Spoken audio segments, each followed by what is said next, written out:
ఏది చేస్తే పాండవుల యొక్క హృదయం భగ్నమైపోతుందో బ్రద్దలైపోతుందో అటువంటి ఏ పని చేయడానికైనా సరే సాహసించాడు. అందుకే విదురుణ్ణి పిలిచి వెళ్ళి దాన్ని తీసుకురా. పైగా ఎవరికి చెప్పాడు? విదురుడికి, మంత్రి, తన సేవకుడు కనుక, అంటే తాను యువరాజు కనుక, తానిప్పుడు ధరణీ మండలాన్నంతటినీ గెలిచాడు కనుక తన మాట విదురుడు పాటించాలి. విదురుడు నీతి చెప్పాడు కదా, అందుకని విదురుణ్ణి పిలిచాడు. నువ్వు వెళ్ళి నా దాసి ద్రౌపదీదేవిని తీసుకురా, నా దాసీజనంతో కలిసి వెళ్ళి నా ఇంటి గదులు తుడవాలి ఆవిడ అన్నాడు. ఆవిడ అనడం నేను వాడు అన్నట్టు అనలేను కాబట్టి వెంటనే విదురుడు లేచి అన్నాడు, నువ్వు అరుంతుదుడవు అన్నాడు. అరుంతుదుడు అంటే ధర్మము యొక్క మర్మమును ఛేదించేటటువంటి వాడు. నువ్వు కపటజ్యూతంలో పాండవుల యొక్క ఐశ్వర్యాన్నంతటినీ సంగ్రహించావు ఒకెత్తు. కులసతి మహాపతివ్రత అయినటువంటి ద్రౌపదీదేవిని సభకి తీసుకురమ్మంటున్నావు, ఆమె నీకు దాసి అంటున్నావు, ఆమె చేత నీ గదులు తుడిపించుకుంటానంటున్నావు. కానీ నీకొక్క విషయం తెలియట్లేదు, ఆమె ఏ రక్షణ లేనిది కాదు. విదురుడికి తెలుసు రహస్యం. కాబట్టి ఆమె నీకు దాసి కాదు. ఆమె యందు నువ్వు అట్లా ప్రవర్తించిన ఉత్తర క్షణంలో మహాపతివ్రతని అవమానించిన కారణం చేత కట్టుకున్నటువంటి మహాపాపం నిన్ను కొడుకులతో తమ్ముళ్లతో కాల్చేస్తుంది, నశించిపోతావు. కాబట్టి అలా చెయ్యవద్దు, అరుంతుడుడవుతున్నావు నువ్వు. అమనీతల సామ్రాజ్యోత్సవమునకు యోగ్యమైన సతి ద్రౌపది, పాండవ ధర్మపత్ని, నీకం తవమానము సేయనేమి అనపాశ్రయమే. ఆమె ఎవరనుకుంటున్నావు? ఈ ధరణీ మండలానికి అంతటికీ సార్వభౌముడిగా పట్టాభిషేకం చేయబడినటువంటి ధర్మరాజు గారి యొక్క పట్టమహిషి, పాండవుల యొక్క ఇల్లాలు. అటువంటి తల్లిని తీసుకొచ్చి అవమానిద్దాం అనుకుంటున్నావే, ఆమె రక్షణ లేనిదని నువ్వు అనుకుంటున్నావా? ఆమె రక్షణ లేనిది కాదు, ఆమె రక్షణ ఉన్నదే అన్నాడు. ఏలయాసీ విషంబుల నిరిగి ఎరిగి మూర్ఖవై ఎలిగించదు, మనసి ఎరుల ధనము నికృతిమై గొనుటిది ధర్మమగునే, శకుని మతమున పాపంబు జనుని చేయ. ఇతరుల ధనాన్ని అక్రమ మార్గాల్లో గెలుచుకుని సుఖపడదాం అనుకుంటున్నావా? శకుని మాటలు విని సంతోషిద్దాం అనుకుంటున్నావా? సర్వనాశనం అయిపోతావురా దుర్యోధన. చెయ్యకూడదటువంటి పని. నువ్వు చేసిన అధర్మంలో నాకెందుకు ఆపాలు? నేను వెళ్ళను, నేను ద్రౌపదిని పిలవనన్నాడు. వెంటనే ప్రాతికామిని పిలిచి వెళ్ళి ద్రౌపదీదేవిని సభకి తీసుకురా. ఒక మహారాణిగా కాదు, ఒక దాసిగా దుర్యోధనుడు పిలుస్తున్నాడని చెప్పు. తీసుకొచ్చి నిలబెట్టాడు. ప్రాతికామి గబగబా ఆవిడ ఉన్నటువంటి ప్రాంగణానికి వెళ్ళాడు. వెళ్ళి నమస్కరించి ఆవిడతో అన్నాడమ్మా, నీ భర్త అయినటువంటి ధర్మరాజు గారు తమ్ముళ్ళని, తనని, నిన్ను, అంతకు ముందే సామ్రాజ్య వైభవాన్ని, సమస్త ఐశ్వర్యాన్ని కోల్పోయాడమ్మా. కాబట్టి ఇప్పుడు నువ్వు దాసివి. దుర్యోధనుడు నిన్ను సభకి పిలుచుకురమ్మన్నాడు, అందుకని నువ్వు సభకి రావలసింది. ఆయన నిన్ను దాసీజనంతో కలిసి తన అంతఃపురంలో గదులు తుడవడానికి నియోగిస్తాట, రమ్మంటున్నాడన్నాడు. ద్రౌపదీదేవి యొక్క యుక్తాయుక్త విచక్షణ, ఆవిడ బుద్ధి వైభవం అటువంటిది. ఆవిడ వెంటనే కంగారు పడలేదు. ఏ క్రమంలో ఓడిపోయాడన్నాడు ప్రాతికామి. వచ్చినవాడు వింది. వచ్చినవాడు ప్రాతికామి కేవలం ఒక భటుడు. అంతఃప్రవాసంలో ఉన్న రాణివాసం దగ్గరికి రావడం అంటే అత్యంత బలహీనుండి పంపిస్తారు. కాబట్టి ఇతను చెప్పిన క్రమం సత్యమేనా అని వెంటనే అంది. ఏ యుగంబునందు ఎట్టి దుష్కితవుండు భార్య నొడ్డియోటు పడిన భర్త కలడే, ఇది వినంగా కడు అపూర్వంబయ్యే ఇట్లు చేయునొక్కో ఇందుకులుడు. ఏ యుగంలోనైనా భార్యని జూదంలో పణంగా పెట్టి ఓడిపోయిన వాళ్ళు ఉన్నారా?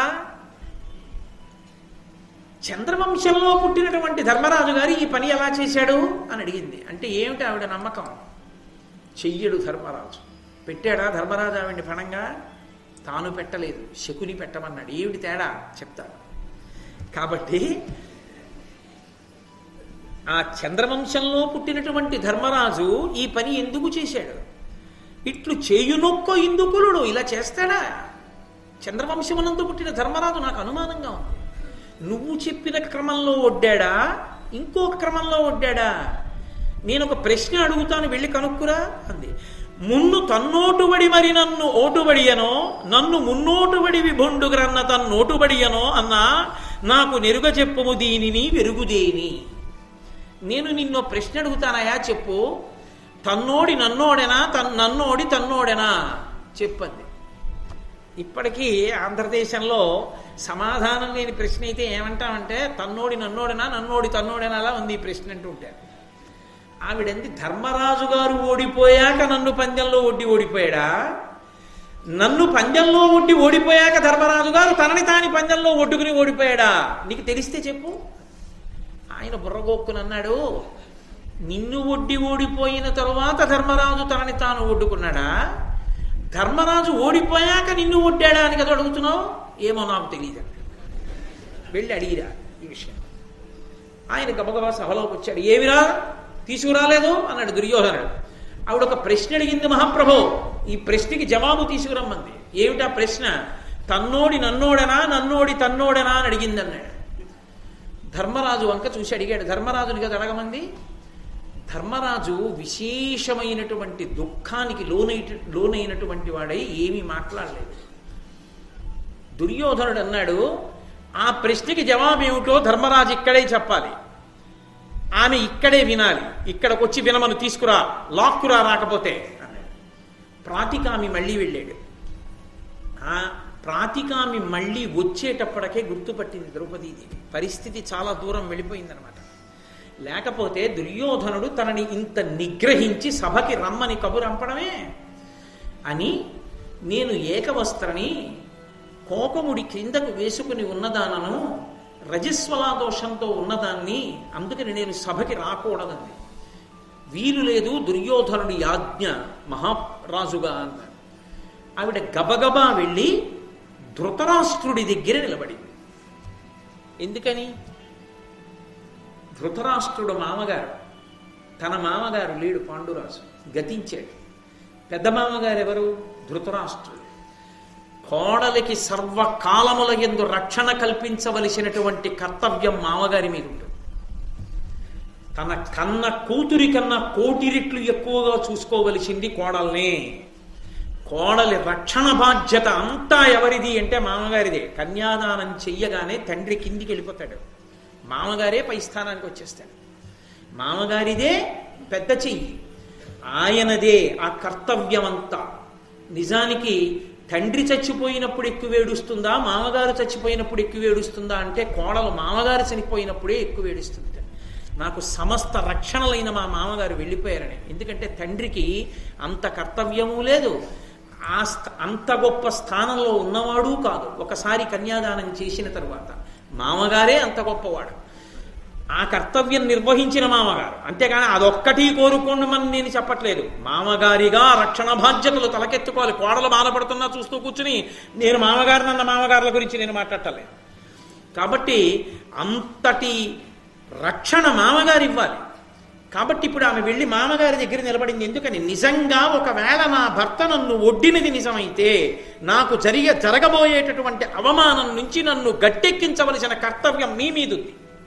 మీరు కాపాడాలి మామగారిగా నన్ను తప్ప, మీ కన్నుల ఎదుట మీ కోడలు అవమానాల పాలైపోతుంటే మీ కొడుకులు పందాలు ఒడ్డుకుని నన్ను గెలుచుకోవడం ఏంటి? మీ వంశగౌరవం ఏమైపోయినట్టు? మీ మామతనం ఎందుకు? కాబట్టి మీరు జోక్యం చేసుకోవాలి. రాజుగా కాదు, మామగా నా విషయంలో జోక్యం చేసుకోవాలి. ఇది తప్పదు, కర్తవ్యం మీకు. అందుకని వెళ్ళి ధృతరాష్ట్రుడి నీడలో నిలబడింది. అసలు నిజంగా కర్తవ్యం తెలుసున్నవాడైతే, మామగారి వైభవం ఏమిటో తెలుసున్నవాడైతే ధృతరాష్ట్రుడు వెంటనే ఆపాలి. కానీ ఇక పుత్రుడి విషయంలో కళ్ళు పోయిన గుడ్డి, కొడుకు తప్ప ఎవ్వరూ అక్కర్లేదు వాడికి, ఊరుకున్నాడు. ఈ ప్రశ్న చాలా పెద్ద జటిలమైన ప్రశ్న భారతంలో. నన్నోడి తన్నోడెనా, తన్నోడి నన్నోడెనా? ధర్మరాజు గారు ఓడిపోకముందు ద్రౌపదీదేవిని పందెంలో ఓడిపోయి ఉంటే ధర్మరాజు గారు ద్రౌపదీదేవిని ఓడిపోయాడు, ఆమె దాసి. ధర్మరాజు గారు ముందు తనని తాను ఒడ్డుకుని ఓడిపోతే ఆయనే దాసుడు, ఆయనకి ఇంకా ఐశ్వర్యం ఎక్కడుంది? ఆయనకి ఒడ్డే అధికారం లేదు. ఇక స్వతంత్రంగా ఆడే అధికారమే లేదు. ఆడే అధికారం లేని వాడికి ఒడ్డే అధికారం ఎక్కడుంది? కాబట్టి ఇక తను ఒడ్డకూడదు కాబట్టి తాను ఊరుకున్నాడు. ఇప్పుడు తనకి యజమాని దుర్యోధనుడు, యజమాని ప్రతినిధి శకుని. శకుని ఏమన్నాడు? పాంచాలకాంత ఉంది కదా, ద్రౌపదిని ఉడ్డన్నాడు. నేను వడ్డను అనకూడదు. ఎందుకని? తన యజమాని చెప్పిన పని దాసుడు చెయ్యాలి, ధర్మానికి కట్టుబడ్డాడు. ఇప్పుడు తప్పు శకునిదా, తప్పు ధర్మరాజుదా? తప్పు శకునిది, తప్పు దుర్యోధనుడిది. కులకాంతని పణంగా పెట్టించిన వాడు దుర్యోధనుడు తప్ప ధర్మరాజు కాడు. తెలియక ఎవరైనా ధర్మరాజు భార్యను ఒడ్డాడంటే వాడికి అంటుకుంటుంది ఆ పాపం తప్ప తప్పు దుర్యోధనుడికి వెళ్ళింది. అందుకే సమూలంగా నశించిపోయాడు అటువంటి శకుని, అటువంటి దుర్యోధనుడు ప్రాణాలు పోగొట్టుకున్నారు. అందుకన్నాడు విదురుడు, ధర్మము యొక్క మర్మస్థానం భేదింపబడుతోంది నీ వల్ల, చెయ్యకూడని పని చేస్తున్నావు అన్నాడు. కాబట్టి ధర్మరాజు ద్రౌపదీదేవిని ఓడిపోలేదు. ఓడిపోవడానికి అధికారం ధర్మరాజు కోల్పోయాడు, తాను దాసుడైపోయాడు. కాబట్టి ఇప్పుడు ఒడ్డే అధికారం లేదు. ఒడ్డే అధికారం లేకుండా ఒడ్డినవాడు ఒడ్డినట్టే కాదు కనుక ద్రౌపది ఓడలేదు కాబట్టి ఆమె స్వతంత్రురాలు. ఆమె తన ఇంటికి తాను వెళ్ళిపోవచ్చు. వెళ్ళిపోవలసిన దాన్ని అటకాయిస్తున్నారు కాబట్టి రక్షించవలసినటువంటి వాడు మామగారే ప్రభు. అందుకే వెళ్ళి మామగారి నీడలో నిలబడింది. ఇప్పుడు ధర్మాన్ని నిలబెట్టవలసిన వాడు ధృతరాష్ట్రుడు. అలా నిలబెట్టలేకపోతే నశించిపోయేది ధృతరాష్ట్రుని యొక్క సంతానం. అక్కడొచ్చింది. ఇప్పుడు చెప్పండి, గెలిచినవాడు ధర్మరాజా, గెలిచినవాడు దుర్యోధనుడా? గెలిచినట్లు కనబడుతున్నవాడు ధర్మరాజు, గెలిచినట్లు కనబడుతున్నవాడు దుర్యోధనుడు. కానీ తన యొక్క సర్వనాశనాన్ని తాను కొని తెచ్చుకున్నాడు. ధర్మానికి కట్టుబడినటువంటి ధర్మరాజు గారికి తత్ఫలితం వెంటనే కనపడుతుంది. ఈ మాటలని ఆ ద్రౌపదీదేవి వచ్చి సభలో నిలబడితే ధృతరాష్ట్రుడి దగ్గర నిలబడినటువంటి ఆ ద్రౌపదీదేవి వంక చూశాడు. అక్కడ నిలబడి ఉందిరా దుశ్శాసన, వెళ్ళి ఈడ్చుకురా ఇలా సభలోకి అన్నాడు. ఈడ్చుకురా అంటే లేచాడు దుశ్శాసనుడు. దుశ్శాసనుడు ఒక విచిత్రమైనటువంటి వ్యక్తి. మహాభారతంలో స్వతంత్రంగా ఒక్క ఆలోచన అన్నది ఉండదు. అన్నగారు ఏం చెప్తే అది చేసేయడమే. అది ఎంత నీచపు పని కానివ్వండి, అన్నగారు చెప్పాడు చేసేస్తాడంతే. ఇది చెయ్యొచ్చా చేయకూడదా? అతనికి అసలు బుద్ధి అన్నది భగవంతుడు ఇచ్చాడో లేదో అర్థం కాదు. ఎంత హేయమైన పనైనా సరే అన్న కోసం చేసేస్తాడు. కాబట్టి ఆ మనజాననన్ కురుకులాపశదుండు కడంగి రాజసూయావ బృధంబునందు వసుధామర మంత్ర పవిత్ర వారిధారావళి చేసి పావనములైన శిరోజములంతెమల్చి పాపామహుడీడ్చి తెచ్చే సభకందరూ సంభ్రమమంది చూడగన్. గబగబా వెళ్ళి నెమలి యొక్క విచ్చుకున్నటువంటి పింఛం ఎలా ఉంటుందో అంత పెద్ద కేశపాశం కలిగినటువంటి ద్రౌపదీదేవిని జుట్టు పట్టి గాంధారీదేవి దగ్గరికి ఆవిడ పరిగెత్తుకుంటూ పారిపోతోంది. ధృతరాష్ట్రుడు ఏమీ మాట్లాడటం లేదు. కనీసంలో కనీసం తన అత్తగారు రక్షించాలి. మామగారు పలకనప్పుడు సాటి ఆడది, తన ఇంటి కోడలు అంత భంగబాటు పొందుతున్నప్పుడు కనీసం అత్తగారు సాటి ఆడదాని మర్యాదనైనా జోక్యం చేసుకోదా అని గబగబా గాంధారి దగ్గరికి పరిగెడుతోంది. పరిగెడుతున్నటువంటి గాంధారిని ఎక్కడికి పోతావే అని కొప్పు పట్టుకుని ఆవిడ్ని సభలోకి ఈడ్చుకుని వస్తున్నాడు. ఆవిడ నేను ఏకవస్త్రని రజస్వలని, నన్ను అలా సభలోకి లాగకూడదు, నా జుట్టు విడిచిపెట్టంటోంది. ఆవిడ జుట్టు కొంత ఊడిపోయి చేతిలోకి వచ్చేటట్టుగా ఆవిడ జుట్టు పట్టి ఈడుస్తూ సభలోకి తీసుకెళ్లి నించోపెట్టాడు. నించోపెడితే ఆవిడ సభనంతటినీ చూసి ఒక ప్రశ్న వేసింది. ఇది సభాపర్వం అనడానికి కారణం. అనుపమ దైవయోగ హతుడయ్యు అవశ్యము ధర్మ సంపదం నగునుగాక ధర్మజుడు ధన్యుడు ధర్మపదంబు తప్పదొక్కునే కురువృద్ధులారా భృషకోపనుడీతడు నన్ను ఏలా దుర్జనుడిట ఈడ్చి తెచ్చే అవిచారపరుండయి దుర్మదంబునన్. నేను ఒక్క ప్రశ్న వేస్తున్నాను ఈ సభకంతటికి. ధర్మరాజు గారు ధర్మం ఒక్క క్షణం కూడా తప్పడు.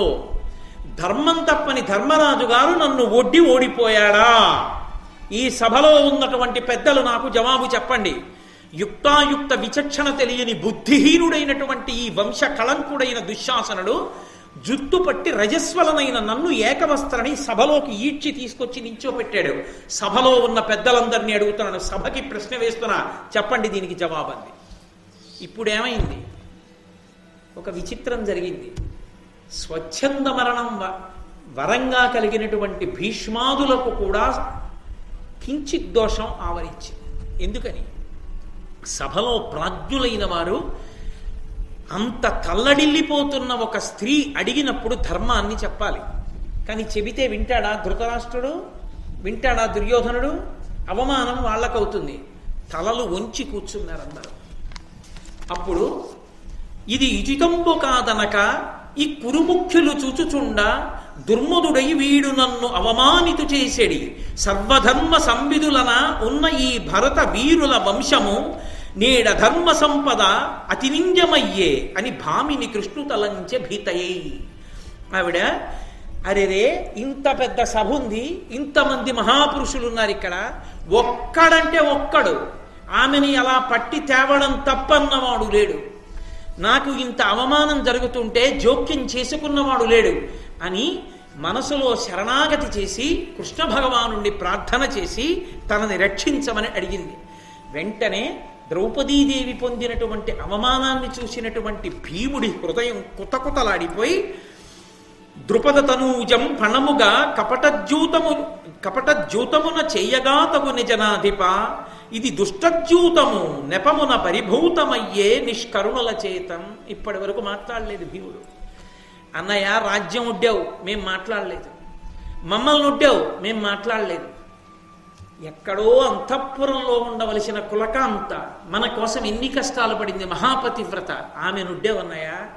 కళ్ళ ముందు ఎన్ని కష్టాలు పడుతోందో చూడన్నయ్య. ఎందుకు? ఏం చెయ్యగలం? దుర్యోధనుడి దాసులమైపోయాం. కళ్ళ ఎదుట భార్యకి ఇంత అవమానం జరుగుతుంటే, సభలో జుట్టు పట్టి ఈడుస్తుంటే నిన్ననొచ్చి మహారాజ్ఞిగా గాంధారికి నమస్కరించి ఆశీర్వచనం పొందింది. ఇవాళ దుర్యోధనుడు సింహాసనంలో కూర్చుని ఈడిపిస్తున్నాడు. అన్నయ్య ఎంత దారుణం అని చాలా బాధ వేసి ఆయన అన్నాడు. తెలుగు భారతంలో అయితే, నన్నయ్య గారి భారతంలో, అన్నయ్య నీ చేతులు తగలబెట్టేస్తానన్నాడు. జూదం ఆడాడు కనుక. అలా అనొచ్చా అంటే, ఒక్కొక్కచో క్రోధపరవశులు అయిపోయినప్పుడు ఆ బాధ నిగ్రహించుకోలేక ఒక్కొక్కచో మాట అలా వస్తుంది. రామాయణంలో సీతమ్మ తల్లి రాముణ్ణి అరణ్యవాసానికి తీసుకెళ్ళమని ఎంత బ్రతిమాలినా ఆయన ఒప్పుకోలేదు. నువ్వు ఇక్కడే ఉండు, నేను అరణ్యవాసం చేస్తాను, నువ్వు కష్టపడడం ఎందుకు, మా నాన్నగారు నిన్ను తీసుకెళ్ళమనలేదు, నన్ను అరణ్యవాసం చేయమన్నారన్నాడు. ఆవిడంది విని విని విని విని కింత్వామన్యత వైదేహ పితామే మిథిలాధిప రామజామాతరం ప్రాప్య స్త్రియం పురుష విగ్రహం. అరణ్యంలో పులులుంటాయి, సింహాలుంటాయి, ఏనుగులుంటాయి, అక్కడికి వెడితే అవి పుడుస్తాయి, ఇవి పుడుస్తాయి, అక్కడ అవరుస్తాయి ఇవరుస్తాయి అంటావేంటి? పక్కన నువ్వు లేవు, మహావీరుడి విభర్తవి, నువ్వు ఉండగా నాకు వాటితో బెంగేంటి? అవి ఉంటాయి ఉంటాయి నన్ను భయపెడతావేంటి? నాకు నిన్ను చూస్తే ఓ అనుమానం వస్తోంది, మా నాన్నగారు నన్ను ఆడదాన్ని ఎవరైనా పురుషుడికిచ్చి కన్యాదానం చేస్తామని ఆలోచించి నువ్వు పురుషుడు అనుకుని స్త్రీ రూపంలో ఉన్న పురుష రూపంలో ఉన్న స్త్రీవైన నీకు కన్యాదానం చేశారు, నువ్వు ఆడదానివి, నన్ను ఎక్కడ రక్షిస్తావు అనొచ్చా? మరి సీతమ్మ అనకూడదు అని సిద్ధాంతం చెయ్యాలి అంటే అంత కష్టంలో ఉన్న ఏ ఆడది భర్త దగ్గర స్వతంత్రంగా అలా మాట్లాడదు. భర్త దగ్గర స్వతంత్రంగా భార్య మాట్లాడవచ్చు. కష్టమైన, సుఖమైన, సంతోషమైన ఏదైనా ఆడది పంచుకోగలిగింది భర్తతోటే. ప్రతిదానికి వేలు పెట్టి నియంత్రించడానికి మనం సరిపోం. సీతమ్మ తల్లి ఆ కష్టంలో రాముడిని విడిచిపెట్టి ఉండలేక రాముడితో ఆ మాట అందనుకోండి, అది దంపతుల మధ్య జరిగినటువంటి ఒక సన్నివేశంగా ఆవిడ బాధ తట్టుకోలేక అలా ఆయన్ని దెప్పి పొడిచిందని తీసుకోవాలి తప్ప, అన్నన్నా సీతమ్మ అని ఇలా ముక్కుని వేలేసేసుకుని వెంటనే తీర్పులు చెప్పక్కర్లేదు దానికి. అలా నన్నయ్య గారి భారతంలో భీముడు అన్నాడు అని అనుకున్నాం అనుకోండి, వెంటనే దానికి భీముడు అలా అనొచ్చా అని పెద్ద సిద్ధాంతం చెయ్యక్కర్లేదు. కానీ వేదవ్యాసుడు రచించినటువంటి సంస్కృత భారతమునందు మాత్రం భీముడు ధర్మరాజు చేతులు తగలబెడతానని అనలేదు. సహదేవుణ్ణి పిలిచి నిప్పు పట్రా నా చేతులు కాల్చుకుంటానన్నాడు. ఎందుకని? ఒరే, ఈ చేతులు గరిమిడాకులు, వజ్రముతో సమానమైనవి. ఆ ద్రౌపదీదేవి యొక్క జుట్టు పట్టి ఈడుస్తున్నటువంటి దుశ్శాసనుడి గుండెలు బద్దలగొట్టేయద్దు, నేను ఇప్పుడే ఇక్కడే అమ్మేశాడ్రా, నన్ను దాసుణ్ణైపోయాను. ఎందుకు ఈ చేతుల బలం? దిక్కుమాలిన చేతులు ఉంటే ఎంత, ఊడితే ఎంత. సహదేవా అగ్నిపట్రా, కాయి చేసుకుంటానన్నాడు. సంస్కృత భారతంలో ఆవ్యగ్రత, ఆంధ్ర భారతమునందు ఈ వ్యగ్రత, ఏదైనా భీమసేనుడి యొక్క ఆర్తిని అర్థం చేసుకోవాలి తప్ప పెద్ద తీర్పులు చెప్పడానికి వీల్లేదు. సంస్కృత భారతానికి ఆంధ్ర భారతానికి కొద్ది తేడాలు కనపడుతూ ఉంటాయి. కాబట్టి వెంటనే అర్జునుడు అన్నాడు, ధర్మతనూజుండు ధర్మము తప్పిన ధరణీతలం బెల్ల తల్లడిల్లు తగిలి సుహృజ్యూత ధర్మయుద్ధములకు పరులచే పిలువంగబడి విభుండు గడగక విముఖుండు కాజనదని శుభక్షాత్ర ధర్మంబు లోకంబునందు నిలిపే దానిది పతి నేరమియే దైవ వైపరీత్యంబైన వనరదగునే గురుల ధర్మపరుల కోపించి ధీరుల అతిక్రమింతురే తదీయ నిత్య ధర్మ గౌరవంబ ధార్మికులకు చున్న పరుల చేత చెరుపబడి అనిట్లు. ఓయ్ భీమసేన, నిజంగా ధర్మరాజు గారే ధర్మం నుంచి కొద్దిగా వైక్లభ్యం పొంది పక్కకు వెళ్ళిపోతే ఈ ధరణీ మండలం అంతా సంచలించిపోతుందయా. ఆయన ధర్మం తప్పుతాడా? సుహృద్యూతానికి పిలిస్తే ప్రభు అయినటువంటి వాడు రాను అనకూడదు కనుక స్నేహపూర్వకంగా ఆడుకుందాం రమ్మన్నారు కాబట్టి వచ్చాడయా. కపట జ్యూతంలో గెలిచారయా వాళ్ళు, నిజమైన జ్యూతంలో వాళ్ళు గెలవలేదు. కానీ దైవం ఒక్కొక్కసారి ఇటువంటి పరీక్ష పెడుతుంటుంది. ఆ పరీక్షకి మనం అందరం వశవర్తులమైపోయాం. అంత మాత్రం చేత గురులా అంటే గురువు గారిని అని కాదు, గురువు అంటే పెద్దవాడు అని, లఘువు అంటే చిన్నవాడు అని. కాబట్టి పెద్దవాళ్ళని అధిక్షేపించి వెంటనే మాట్లాడకూడదు, అది దోషం అవుతుంది. కాబట్టి నువ్వు అలా మాట్లాడకూడదు, ధర్మరాజు గారు మహాధర్మం కలిగినటువంటి వాడు అన్నాడు. వెంటనే వికర్ణుడు లేచి నిలబడ్డాడు. వికర్ణుడు అంటే కర్ణుడి కొడుకు అనుకుంటుంటారు చాలామంది, కాదు. దుర్యోధనుని యొక్క 99 మంది తమ్ముళ్లలో వికర్ణుడు ఒకడు. వికర్ణుడు ఒక పెద్ద మెరుపు మహాభారత సభాపర్వంలో. ఆయన ఒక్కడే ధర్మం మాట్లాడాడు, ఎవరూ మాట్లాడనప్పుడు ఆయన లేచి మాట్లాడాడు. ఆయన అన్నాడు, ఎల్లవారు నెరుగనొల్లని ధర్మము బేలా నీకు చెప్పనేలవలసే చిరుతమానికింత తరుసంటి పలుకులు సన్నే వృద్ధజనములు ఉన్న చోట. కర్ణుడు తిప్పి పొడిచాడు వికర్ణుడిని, తీర్పు చెప్పాడు. వికర్ణుడు అన్నాడు, అసలు ఈ ఆడినటువంటి జ్యూతం కపట జ్యూతం, ఇది ధర్మం అనేటటువంటి దానికి లొంగదు. ఎందుకో తెలుసా? జూదము, వేట, మద్యపానము, తిండిపోతుతనము, ఈ 4 కూడా అధార్మికములే. కాబట్టి జూదమాడడం అనేటటువంటిదే అధర్మం, అదేం ధర్మం కాదు. కాబట్టి అందులో ఓడినవి ఓడినట్టు కాదు, గెలిచినవి గెలిచినట్టు కాదు. అందులో ఓడిపోబడినటువంటి ద్రౌపదీదేవి ఎలా ఓడిపోయినట్టు? ఆవిడ ఓడిపోబడలేదు, ఆవిడ మహా పతివ్రత. అటువంటి తల్లిని ఈ సభలోకి తీసుకొచ్చి ఇలా ప్రవర్తించడం చాలా అసహ్యకరమైనటువంటి విషయం. పెద్దలైనటువంటి వారందరూ వెంటనే జోక్యం చేసుకుని ఈ విషయాన్ని ఆపు చెయ్యాలన్నాడు. కర్ణుడు అన్నాడు, పెద్దలైన వాళ్ళందరూనేమో జరుగుతున్న దాన్ని అంగీకరించారా? భీష్మ ద్రోణులు అలా కూర్చున్నారా? ధర్మరాజే ఓడిపోయానని కూర్చున్నాడా? మాట్లాడకుండా తగుదునమ్మా అని నిన్నగాక మొన్న పుట్టిన నువ్వు పైకి లేచావా? లేచి మాట్లాడుతున్నావా అని ఎగదొయ్యడం అంటారే, ఆ మాట ఒకటి అన్నాడు. అసలు ఈమెని సభనికి ఈడ్చి తేవలసిన అవసరమే ఉంది? అంత గౌరవం ఇచ్చి ఈమె నేను రజస్వలని ఏకవస్త్రని అంటే పెద్ద జుట్టు పట్టి ఈడ్చి తేవాలేంటి? ఆమె బంధకి అంటే జారురాలు, 10 మందితో తిరిగే స్త్రీ. ఆమెకి ఒక భర్తయా? 5 భర్తలు. అటువంటి బంధకి బట్టలు విప్పి నగ్నంగా తీసుకుని సభలో తప్పు లేదన్నాడు. ఈ మాట తలకెక్కింది దుర్యోధనుడికి. వెంటనే దుశ్శాసనుడిని పిలిచన్నాడు, ఆ ద్రౌపదీదేవికి 5 పాండవులకి బట్టలు ఇప్పేసేయన్నాడు. వెంటనే దుశ్శాసనుడు గబగబా పాండవుల దగ్గరికి వెళ్ళాడు.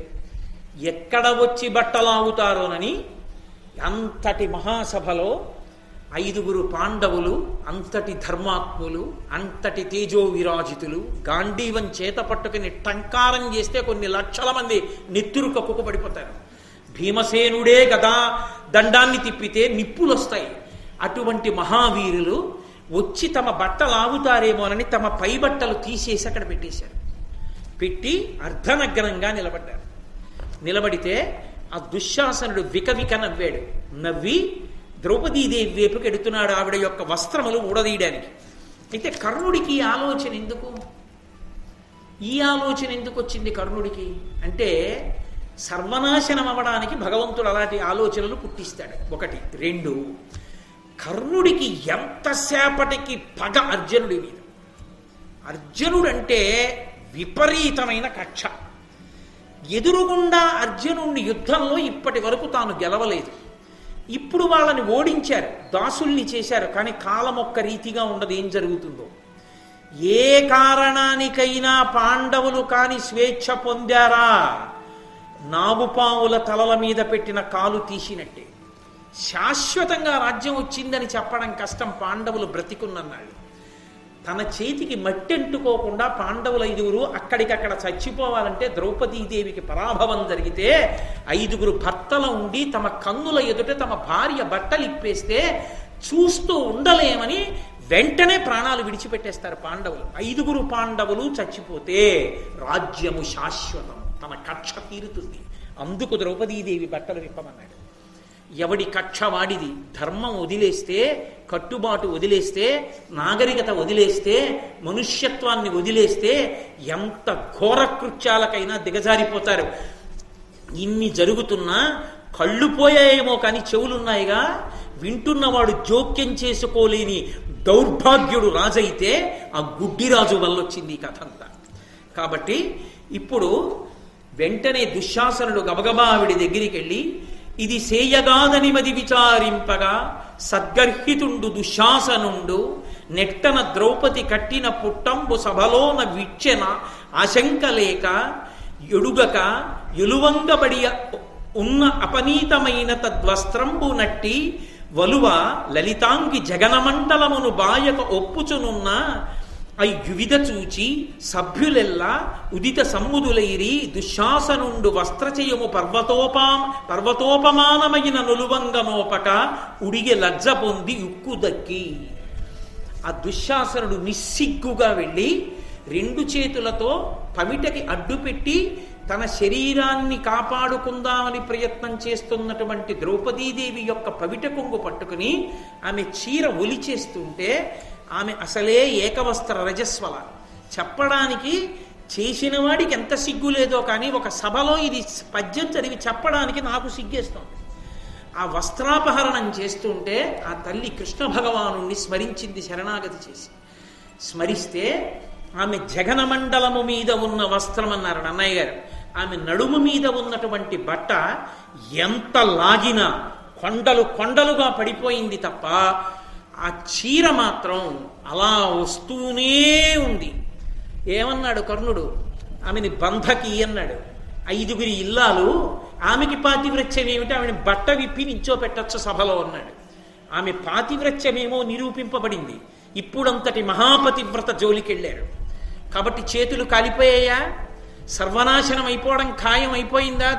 ద్రౌపదీదేవికి చేసిన అవమానం చేత ఎవడి మాట వినకూడదో వాడిని దగ్గర చేర్చుకుంటున్నావు, నాశనం అయిపోతావన్న విదురుడి యొక్క మాట నిజమైపోతోందా? ద్రౌపదీదేవి జోలికి నిష్కారణంగా వెళ్ళాడా?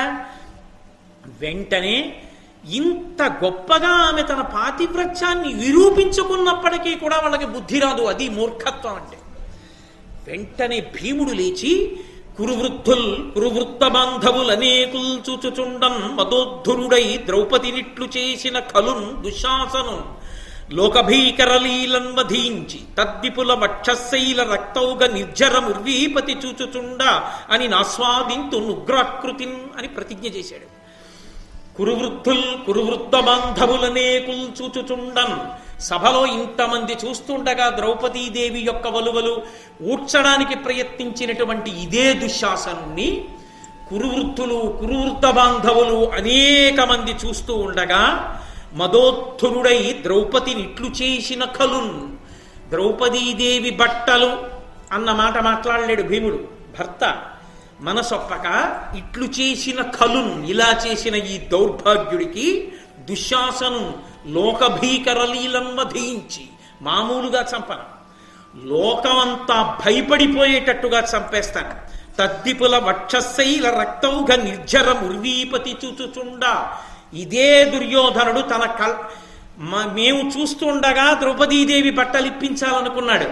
ఇదే దుర్యోధనుడు చూస్తుండగా లోకం హడిలిపోయేటట్టు చంపి పర్వతం లాంటి దుశ్శాసనుడి యొక్క వక్షస్థలం బద్దలగొట్టి దుర్యోధనుడు నిస్తేజుడై చూస్తూలా ఉండిపోగా దోషిడితో ఎత్తి నెత్తురు తాగుతున్నానన్న బాధతో తాగకుండా అమృతం దొరికితే జిర్రుకున్నట్లు తాగుతా యుద్ధ భూమిలో ఒకనాడు ఏమనుకుంటున్నాడు, అలా చంపేస్తాను దుర్యోధనుండని అని ఆస్వాదింతు నుగ్రాకృతిన్, ఉగ్రాకృతితో మనుష్య నిత్తురు తాగుతాను. అప్పుడు తెలుస్తుంది దుర్యోధనుడికి దుశ్శాసనుడికి మా పౌరుషాలున్నాడు. అది భీమసేనుడి యొక్క పరాక్రమం. అంటే నన్నయ్య గారి భారతంలో ఈ పద్యం విశేషమైనటువంటి ప్రఖ్యాతిని పొందింది ఆంధ్రదేశంలో.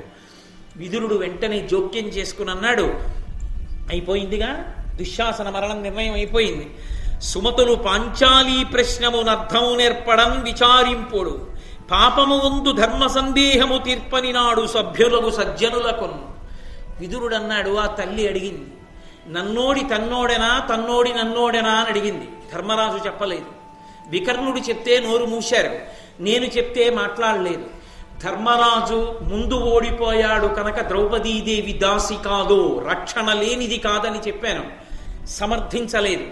సభలో ధర్మం తెలిసున్న వాళ్ళు మాట్లాడకపోతే ధర్మం తెలిసి మాట్లాడనటువంటి పాపము కట్టి కుడిపేస్తుంది. అందుకు వెళ్ళిపోవలసి వచ్చింది భీష్మాచార్యులు. మాట్లాడలేదనడానికి వీల్లేదు, మాట్లాడాడు. కానీ సంస్కృత భారతంలో చాలా అద్భుతంగా మాట్లాడాడు భీష్ముడు.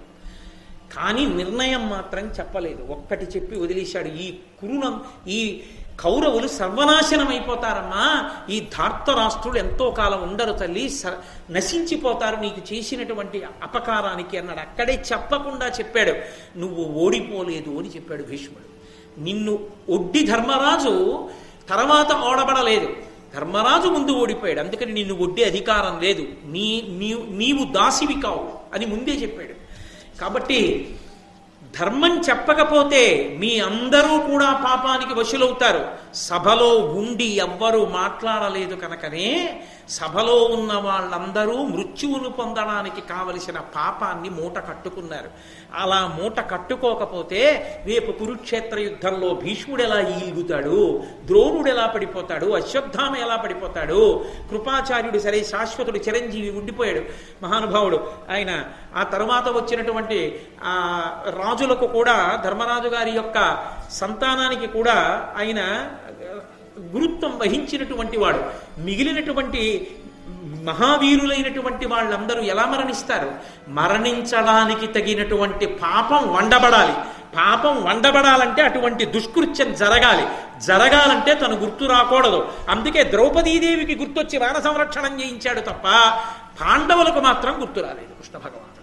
గుర్తొస్తే కురుక్షేత్రం జరగదు, ధర్మయుద్ధం జరగదు. కాబట్టి విశేషం ఏమిటంటే ద్రౌపదీదేవికి చీరలిచ్చాడనేటటువంటిది కృష్ణుడిచ్చాడని బాహ్యంలో కనపడుతుంది తప్ప కృష్ణుడు యథార్థమునకిచ్చినది చీరలు కాదు.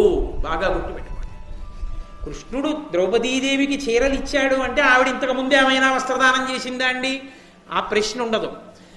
ఎక్కడ ఎవరు ఏ ధర్మాన్ని పాటించాలో ఆ ధర్మాన్ని పాటించిన వారికి ఆ ధర్మమే వారికి రక్షణగా మారేటట్టుగా పరమేశ్వరుడు అనుగ్రహిస్తాడు.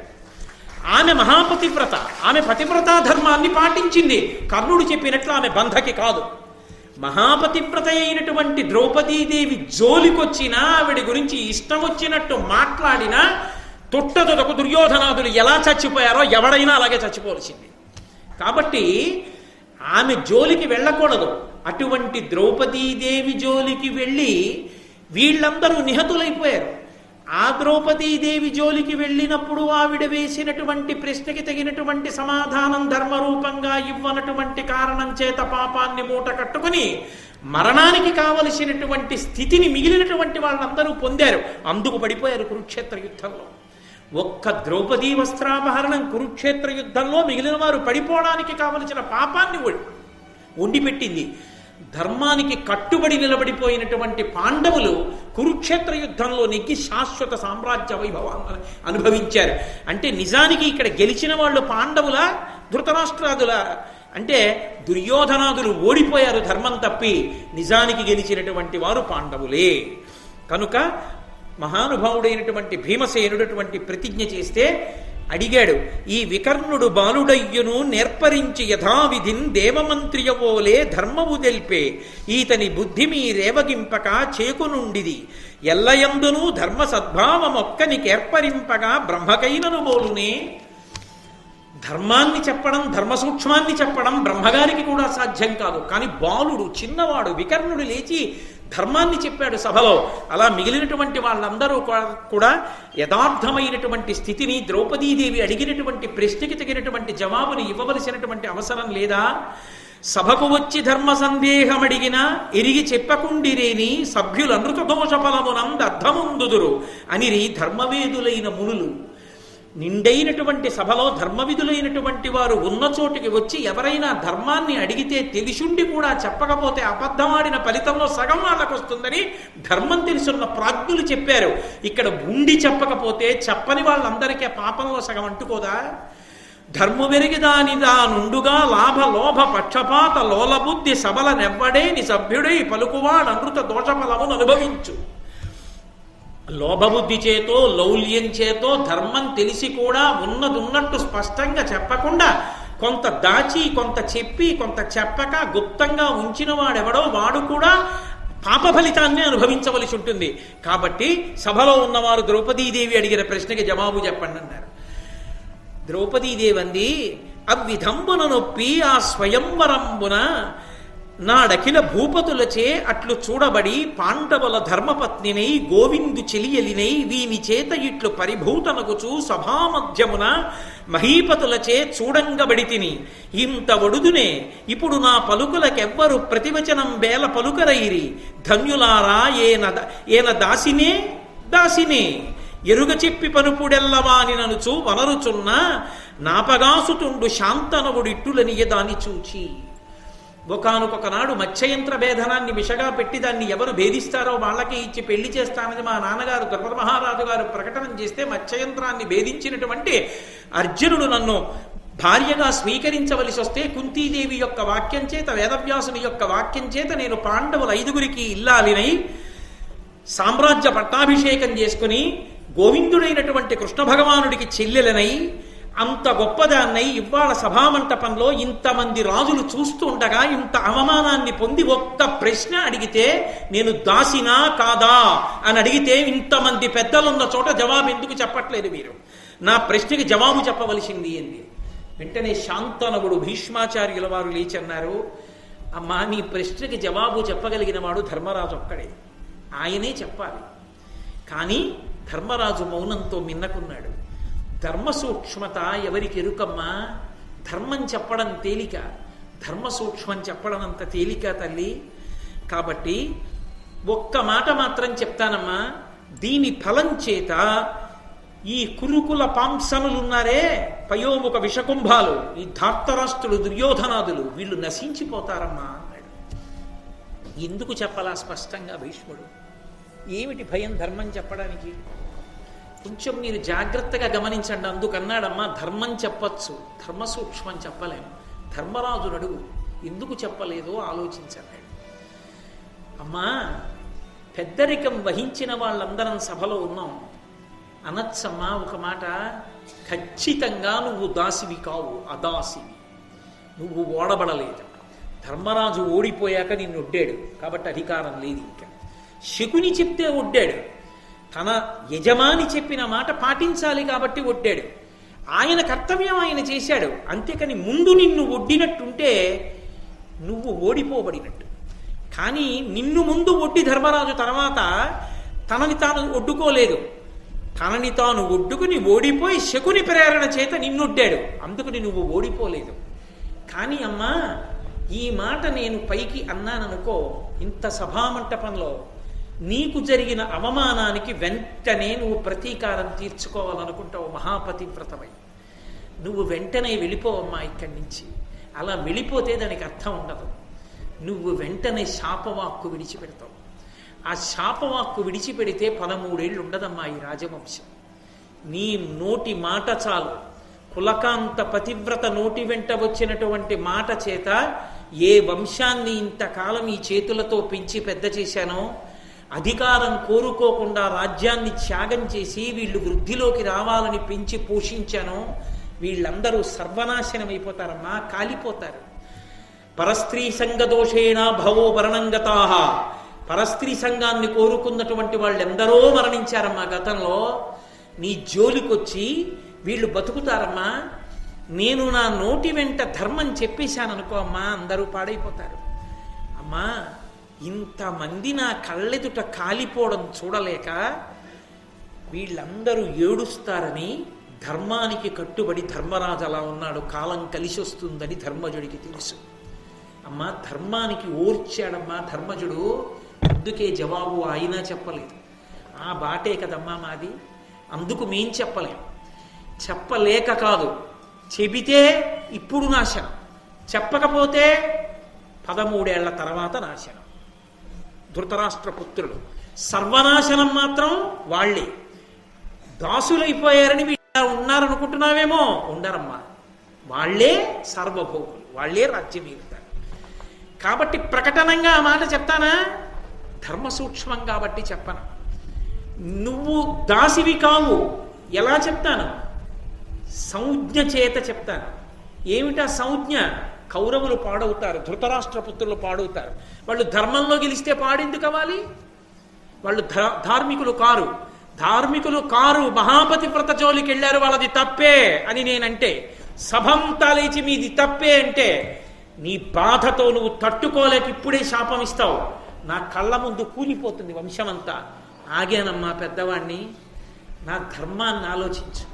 నాకు ఉంది కదమ్మా ఆప్యాయత, కళ్ళ ముందు కూలిపోతుంటే చూడలేకపోయాను. కానీ అమ్మా, నీకు జరిగిన అవమానాన్ని చూసి తట్టుకున్నాను అనుకుంటున్నావేమో, సిగ్గుతో కుమిలిపోతున్నా. అమ్మా, ఎందుకు చెప్పలేదంటావేమో, చెప్పిన విదురుడు ఏమయ్యాడమ్మా? విన్నాడా ధృతరాష్ట్రుడు?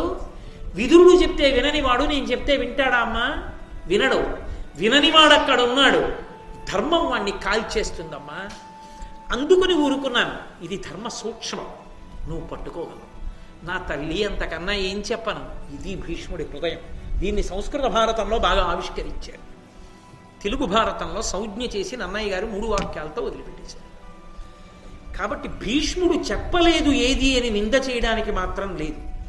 భీష్ముడి పెద్దరికం, భీష్ముడి పెద్దరికం ఉన్నవాళ్ళు ఒక్కొక్కరు ఒక్కొక్క స్థాయిలో ఆలోచిస్తారు. అందుకని భీష్మాచార్యుల వారు అలా నిలబడవలసి వచ్చింది.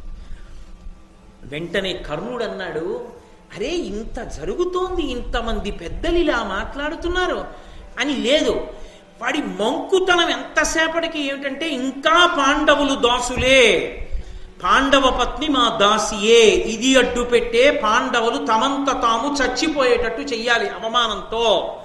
అందుకుని అన్నాడు, తరుణి ఏ ఊర కంటే ఒక్కరుడ భర్త ఎగుట లగ్గు, జూదంబున ఆలి నోటు బడని వానిగా తగు భర్త బడయుమింకననుచు రాధేయుడు ఉల్లసమాడేనంత.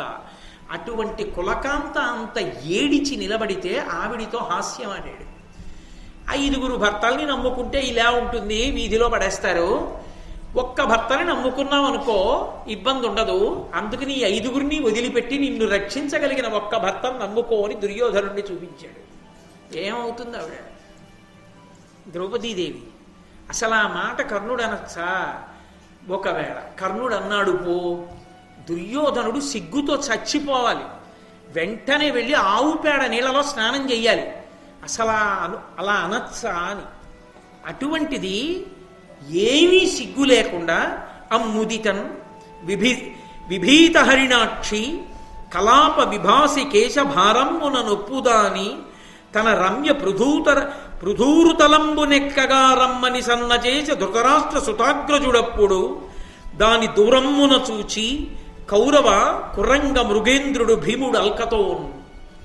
ఆ దుర్యోధనుడు ద్రౌపదీదేవి వంక చూసి, కర్ణుడు ఇలా చూపిస్తే, ద్రౌపదీదేవి ఇలా చూస్తే, భీమసేనుడు అంత దూరంలో ఉన్నాడు దాసుడై. తన ఎడమ తొడ మీద ఉన్నటువంటి వస్త్రాన్ని పైకెత్తి తన తొడ చూపించి ద్రౌపదీదేవిని వచ్చి తన తొడ మీద కూర్చోమ్మని సంజ్ఞ చేశాడు. చెయ్యగానే భీముడు లేచాడు. లేచి దారుని రాజ్య సంపద మదంబున కోమలి కృష్ణ చూచి రంభోరు నిజోరు దేశమున నుండగ పిల్చిన యుద్ధురాత్ము దుర్వార మదీయ బాహు పరివర్తిత చండ గదాభిఘాత భగ్నోరు తరోరు చేయుదు సుయోధను నుగ్రరణాంతరంబునం. మళ్ళీ ప్రతిజ్ఞ చేశాడు. సభాపర్వం దుర్యోధన దుశ్శాసనుల మరణానికి కారణమైన ప్రతిజ్ఞలు భీముడి చేత చేయించింది. ఇంత పెద్ద రాజ్య సంపద మదంతో మాయాద్యూతంతో పుచ్చుకోవడమే కాకుండా కోమలి అయినటువంటి ఈ ద్రౌపదీదేవిని సభకిచ్చి రంభోరు నిజోరు దేశముననుండగా పిలిచిన ఈ దురాత్ము, నా తొడ మీద కూర్చొమ్మని సంజ్ఞ చేసినటువంటి ఈ దుర్మార్గుణ్ణి, దుర్వార మదీయ బాహుపరివర్తిత చండగదాభిఘాత, నేను పట్టుకుని గదాదండాన్ని గిర్ర తిప్పితే ఎంత భయంకరంగా ఉంటుందో అటువంటి గదాదండంతో యుద్ధభూమిలో 2 తొడలు కొట్టి విరిగిపోయినటువంటి తొడలతో దుర్యోధనుడు నేలబడిపోతే పక్షులు వచ్చి వాడి శరీరాన్ని తినిచేటట్టుగా తొడలు విరగ్గొట్టి భూమి మీద పారేస్తాను. భగ్నోరు తరోరు చేయుదు సుయోధను నుగ్రరణాంతరంబునన్, భయంకరమైన యుద్ధంలో దుర్యోధనుడి యొక్క తొడలు విరిచేస్తాను. ఆ తొడ చూపించి ద్రౌపదీదేవిని వచ్చి కూర్చోమన్నాడు కనుక అని వెంటనే భీముడు ప్రతిజ్ఞ చేశాడు. ఈ మాటలు వినపడ్డాయి ధృతరాష్ట్రుడికి. భయపడ్డాడు. అమ్మో, ప్రతిజ్ఞలు వస్తున్నాయి, పౌరుష పరాక్రమములు గొప్పవి. వెంటనే దుశ్శకునములు కనపడ్డాయి. ధృతరాష్ట్రుడి యొక్క పుత్రులు పడుకునేటటువంటి గదులలోంచి కాకులు గుడ్లగూబలు చేరి అరిచాయి. ఆ అరుపులు వినపడ్డాయి. వాటి సంకేతమేమి అంటే నీ కొడుకులందరూ నశించిపోతారన్నారు. భయపడ్డాడు. అప్పుడు గాంధారి తన కొడుకులకి ఉపద్రవం వచ్చిందని ద్రౌపదీదేవి వచ్చి ఎదురుగుండా నిలబడి ఏడ్చినా ఒక్క మాట మాట్లాడని గాంధారి అప్పుడు గబగబా విదురుణ్ణి తీసుకుని ధృతరాష్ట్రుడి దగ్గరికి వెళ్ళి చెవిలో గొడిగింది. నీ కొడుకు, మన కొడుకులు చచ్చే కాలం ఆసన్నమైంది. అదిగో పడక గదుల్లోంచి గుడ్లగూబలు కాకులు అకాలంగా అరుస్తున్నాయిట, దుశ్శకునాలు కనపడుతున్నాయి. భీముడు ప్రతిజ్ఞ చేశాడు. విదురుడు చెప్పాడు, నీ తల మీద వేలాడుతున్నటువంటి పాముల యొక్క పడగలతో ఆడుకుంటున్నావురా, నశించిపోతావన్నాడు. ఇప్పటికైనా ధృతరాష్ట్ర మహారాజా జోక్యం చేసుకుని చల్లబరుచు వాతావరణాన్ని అంటే అప్పుడు గబగబా పిలిచాడు. ద్రౌపదీదేవిని పిలిచి, పరమపతివ్రతన్ సభ తపస్విని పాండవ ధర్మపత్ని ధర్మరత అయోనిజం ప్రకృతి మానవభామినిగా తలంచి తెప్పరములు పల్కగాతగుని బాల్యమునాదిగా దుష్ట స్వభావమునం పెరిగితివి, నీ నిమిత్తమున పెద్దయు దుఃఖితులైరి పాండవుల్. అప్పుడు మొదలుపెట్టాడు దుర్యోధనుడితో మాట్లాడు. పరమపతివ్రతన్, మహాపతివ్రతరా ఆ ద్రౌపదీదేవి ఇప్పటిదాకా తెలీదా? కాకులు గుడ్లగూబులు చూస్తే తెలిసొచ్చాయా? అది ధృతరాష్ట్రుడి నయవంచకుడు. పరమ మంచివాడిగా కనబడుతూ తన కొడుకు కోసం ఎంతైనా తెగించగలడు. పరమపతివ్రతన్ సభ తపస్విని పాండవ ధర్మపత్ని ధర్మరత అయోనిజం ప్రకృతి మానవ భామినిగా తలంచి, అయోనిజ అయినటువంటి దాన్ని మహాతపస్విని పాండవుల ధర్మపత్నిని సామాన్యమైన స్త్రీగా సంభావించి ఈ సభామంటపంలోకి తీసుకొచ్చి తెప్పరములు పల్కగా తగునే, నీ ఇష్టం వచ్చినట్టు మాట్లాడచ్చురా. బాల్యమునాదిగా దుష్ట స్వభావనం పెరిగితివి, బాల్యం నుండి దుష్ట స్వభావంలోనే పెరిగావురా నువ్వు. నీ నిమిత్తమున పెద్ద దుఃఖితులైరి పాండవులు, నీ వలన పాండవులు ఎన్ని దుఃఖాలు పొందుతున్నారా అని. అమ్మా ద్రౌపదీదేవి, సుందరి, నా కోడండ్రయందు అభ్యర్హితము నీవు అతిముదమున నీకుండగ ప్రియంపు చేసెదా, ఇందుముఖి వేడు మెద్ది ఇష్టము నీకు. ఓ చంద్రముఖ మండలం వంటి ముఖం కలిగిన దానా సుందరి, నా కోడళ్లలో కన్నా నువ్వే గొప్పదానివమ్మా. ఇప్పుడు తమ్ముడి కోడల్ని తన కోడలంటున్నాడు. ఇప్పటి వరకు ఏమైంది బంధుత్వం? ఇప్పుడు కూడా ద్రౌపదీదేవి మీద ప్రేమ చేత కాదు, అర్థమైంది. భీష్ముడు చెప్పేశాడు, విదురుడు చెప్పేశాడు, సభ అంగీకరించింది మౌనంతో. సర్వనాశనమైపోతారు, కాకుండా ఉండాలంటే జాగ్రత్త పడిపోవాలి. ఇప్పుడు ఏమీ తెలియని వాళ్ళే అన్నాడు, అమ్మా నువ్వంటే నాకెంతో ప్రీతమ్మా, నా కోడళ్ళందరిలో నువ్వేనమ్మా అసలు గొప్పదానివి, నీలాంటి కోడలు ఎక్కడ దొరుకుతుందమ్మా, నీకు ప్రియం చెయ్యాలనుకుంటున్నాను, నీకు ఇష్టం వచ్చిన వరం కోరుకోమ్మా అన్నాడు. ఆవిడంది, కరణతోడ నాకు వరము ప్రసాదింప బుద్ధియే నిలోక పూజితుండు మనునిభుండు ధర్మదనయుండు దాస్యంబు వలనబాయవలయు వసుమతీశ. నువ్వు నాకు వరం ఇవ్వాలనుకుంటే ఓ ధృతరాష్ట్ర మహారాజా, నా భర్త అయినటువంటి ధర్మరాజు గారి యొక్క దాస్యాన్ని విడిపించు. ఏం ధర్మరాజు గారి యొక్క దాస్యం ఒక్కటే విడిపించమని ఎందుకు అడిగింది? ఒక్క మాటలో ఒక వరం అడిగితే పోలా, మేము ఎలా వచ్చామో అలా మమ్మల్ని ఇంటికి పంపేయండి అంటే అయిపోదండి.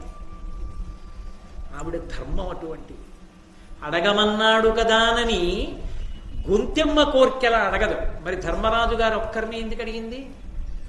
ధర్మరాజు గారు బ్రతికుంటే దాస్యం నుంచి విముక్తుడైతే ధర్మరాజు గారి ధర్మమే మళ్ళీ మిగిలిన తమ్ముళ్ళని కాపాడుతుంది. అదే రాజ్యవైభవాన్ని తెస్తుంది. ధర్మరాజు ఆ స్థితిని పొందకపోతే రేపు ఏ కారణానికైనా రాజ్యం వచ్చినా ధర్మరాజు గారికి ద్రౌపదీదేవికి పుట్టినటువంటి కొడుకైన ప్రతివింజుడికి పట్టాభిషేకం జరిగేటప్పుడు ఆయనకి దాసుడైన ధర్మరాజు కాబట్టి ఆ ధర్మరాజు కొడుకు కాబట్టి దాసుడి యొక్క పుత్రుడు అంటారు. దాసపుత్రుడికి పట్టాభిషేకం జరుగుతోంది అంటారు కానీ ప్రతివింజుడికి పట్టాభిషేకం జరుగుతోంది అనరు. అందుకని విడిపించమని అడిగానయా నా భర్తని, ధర్మరాజుని దాస్య విముక్తుడిని చెయ్యండి. ఆయన అన్నాడు, చాలా సంతోషించానమ్మా నీ ధర్మనిరతకి, ఇంకొక వరం కోరుకో అన్నాడు. నెమ్మిని ధర్మజు నలుగురు దమ్ముల తమ యాయుధముల తమ వర్మ వరూధమ్ములయుతోడ సకల హితమ్ముగ బాయంగ వలయు దాస్యము వలన. మిగిలిన నలుగురు తమ్ముళ్ళైనటువంటి భీమార్జున నకుల సహదేవుల్ని ఆయుధాలతోటి వాళ్ళ యొక్క సమస్త సంభారములతోటి కూడా దాస్యం నుంచి విడిపించండి అని విడిపించేశానన్నాడు.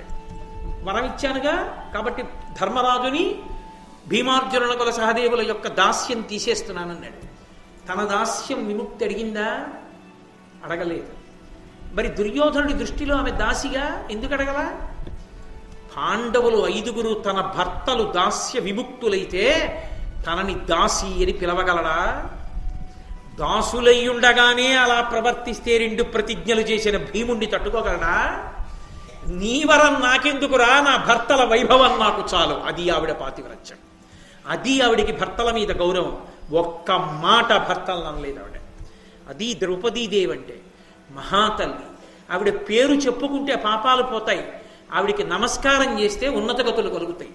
కాబట్టి ఆ నలుగురిని విడిపించమని వెంటనే ధృతరాష్ట్రుడు అన్నాడు, ఇంకొక వరం కూడా కోరుకోమ్మా, నీ ధర్మానికి చాలా మెచ్చుకున్నానన్నాడు. ఆవిడంది, వైశ్య సతికి 1 వరం, సక్షత్రియ సతికి 2, శూద్ర సతికి 3, విప్రసతికి 100 వేడజన్వరములు గాక ఇంక వేడగాదు నాకు. ఓ ధృతరాష్ట్ర మహారాజా, నీకొక విషయం చెప్తాను. వైశ్యుని యొక్క భార్య అయితే 1 వరం కోరాలి, క్షత్రియుని యొక్క భార్య అయితే 2 వరాలు కోరాలి, శూద్రుని యొక్క భార్య అయితే 3 వరాలు కోరాలి, బ్రాహ్మణ పత్ని అయితే 100 వరాలు అడగచ్చు. కాబట్టి నేను సుక్షత్రియుల యొక్క భార్యని, నేను 2 వరాలే అడగాలి, 3వ వరం కోరకూడదు. అందుకని నువ్వు ఇస్తానన్నా నేను అడగాలి, నాకు ఏమి మహాతల్లి, నిజంగా ఏమి ధర్మస్వరూపం ద్రౌపదీదేవి అంటే. వెంటనే ధృతరాష్ట్ర మహారాజు ధర్మరాజుని పిలిచి, నాయన మీ ధర్మం మిమ్మల్ని కాపాడిందయా. అప్పటికి భారతం అయిపోయినట్లు కనిపించింది, మీ అందరూ దాసులైపోయినట్లు కనిపించింది. కానీ చూశావా భగవంతుడు ఎంతలో ఎంతకి తిప్పాడో, ఎలా రక్షించాడో. కాబట్టి ధర్మో రక్షతి రక్షిత, ఎవడు ధర్మాన్ని అనుష్ఠిస్తాడో వాడు ధర్మము చేత రక్షింపబడతానడానికి ఇది ప్రబల సాక్ష్యం. విన్నావుగా, నా కొడుకు తన ఇష్టం వచ్చినట్టు ప్రవర్తించాడు, కడుపులో పెట్టుకోకు. ఈ కపటజ్యూతం జరగకముందు ఎంత సఖ్యంగా ఉన్నారో ఇప్పుడు కూడా అంతే సఖ్యంగా ఉండండి సుమా. మీ రాజ్య వైభవం అంతా మీకు ఇచ్చేస్తున్నాను. ఇక్కడికి మీరు వచ్చినప్పుడు ఎంత వైభవంతో వచ్చారో అంత వైభవంతోనూ తిరిగి వెళ్ళిపోవచ్చు. జరిగింది మరిచిపోండి అన్నాడు. మరుపునకు వస్తుందా? యుగం మారిపోయినా మరుపునకు రాదు. కాబట్టి అటువంటి తల్లి ద్రౌపదీదేవి యొక్క పాతివ్రత్య మహిమ చేత ఆవిడ జోలికి వెళ్ళినందుకు దుశ్శకునములు కనబడితే భయపడ్డాడు ధృతరాష్ట్ర మహారాజు. అందుకని నిజానికి రాజ్యమంతా మళ్ళీ తిరిగి వచ్చింది. ఆ పాండుపుత్రుల యొక్క దాస్యం పోయింది అంటే ఎవరి గొప్ప? ద్రౌపదీదేవి యొక్క గొప్ప. తరుడి ద్రౌపది ఇట్లు పాండవ ధార్తరాష్ట్రులదైన భీకర పరస్పర కోప వేగము గ్రన్న బాచి విపత్తి సాగర నిమగ్నులను ధరించే ప్రకాశకీర్తుల ధీరులన్ పురుష సింహములన్ నిజేషుల పూనీ తద్దయు ప్రీతితోన్. భయంకరమైనటువంటి ఉపద్రవం అనేటటువంటి సాగరమునందు మునిగిపోతున్నటువంటి పాండవుల యొక్క ధార్తరాష్ట్రుల యొక్క అనుబంధం అనేటటువంటి నౌకని మళ్ళీ పైకెత్తి శాంతిని ఏర్పరిచి తన భర్తల యొక్క సమగ్రమైన ఐశ్వర్యాన్ని మళ్ళీ తీసుకొచ్చి వాళ్ళని దాస్య శృంఖముల నుంచి బయటికి తీసుకొచ్చి మళ్ళీ సంతోషంగా వాళ్ళు తల ఎత్తుకుని తిరిగి ఇంటికి వెళ్ళిపోయేటట్టుగా వాళ్ళని ఆపదలోంచి పైకెత్తినటువంటి ఘనత సభాపర్వమనందు ద్రౌపదీదేవిదే అని మంగళవాక్యం దగ్గర ఇవాల్టి ప్రసంగాన్ని పూర్తి చేసి, ఇంత చేసినటువంటి ధర్మరాజు గారు, ఇంత ఓడిపోయినటువంటి ధర్మరాజు గారు, ఇంత పెద్ద అల్లరిపడిన ధర్మరాజు గారు మళ్ళీ